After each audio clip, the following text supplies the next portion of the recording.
maybe share with some things that you would coach people through when looking at billboards, how to do it both creatively and where to position them. Sure. Yeah. From a creative standpoint, again, if I'm driving, and I drive way too fast, but if I'm driving to the office on 635 here in the DFW area, and I catch a billboard off of the side of the street that is going to catch my eye.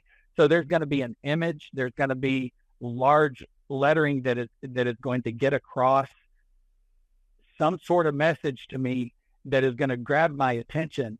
And then I want your brand to be completely clear. You want that logo, you want that your colors, you want something that is going to drive home that impression in the mind of, oh, that's who that is.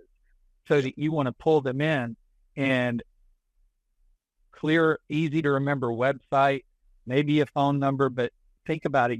You've got 2 to 3 seconds to do all of that work while somebody's driving by without running them off the road.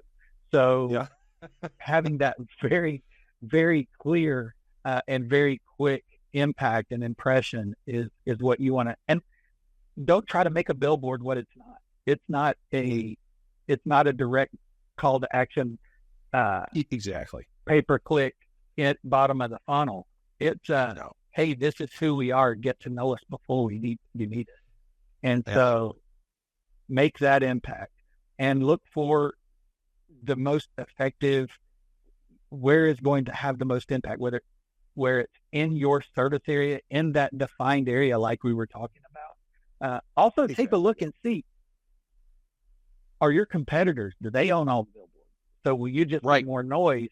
That might not be the place to go. But is it a place where your competitors never go? That might be the exact place to be. So, just kind of thinking through some things like that will kind of help you make those decisions. I'm glad you brought that. I can't remember who I was talking to. They're in a market where no one really uses billboards, but boy, the digital space is harsh. So they go, you know what? I'm just going to allocate a bunch of money into billboards in the right areas. And by the way, sometimes it's expensive to be in the right area, right? You don't want to take the billboard in a rough part of town where you don't get any business out of. That's another thing I want to bring out.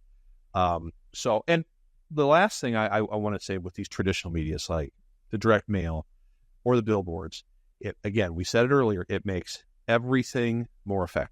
It makes all your digital more effective because, I saw that mailer from Widget Air. I've seen it. I don't remember reading what I read on it, but I just saw that logo and you see the colors, and I'm like, I remember the name. So then they go online to look for you. So I want people to think about that. Yeah, that's the thing with direct mail. Just really quickly too is consistency. If you get a house one time, you might as well just toss it out the window. You want it going, 4 or 5 months in a row, so that they're getting that repetition, because there is going to be that 2 to 4% return of people actually calling when you send it out. But the other postcards, if you've done a good job with creative and representing your brand, that's an impression for branding. And so when you start layering that over what you're doing online, what you're doing on billboards, what you're doing on traditional media, that all begins to take up the space in the mind of your potential customers. Yeah. I'm so glad you mentioned that, Chris, because I almost forgot it. A lot of this stuff is a long game, especially when you're talking traditional media, and that's going to circle me back to the TV and the radio.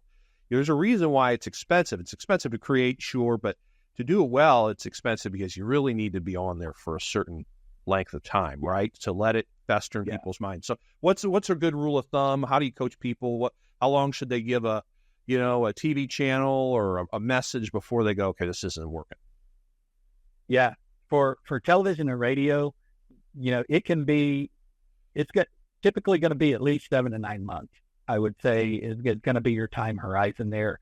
Some competitive markets that can be over a year, but that is why you have to, when, some of the conversations that hurt my heart the most are when I hear people say that they tried radio or they tried television, and what it turns around to be is, we ran an ad for 3 months and spent all of this money and didn't get any return off of it. But that's like putting a 747 on a half a mile runway. It's just not giving it the opportunity to succeed.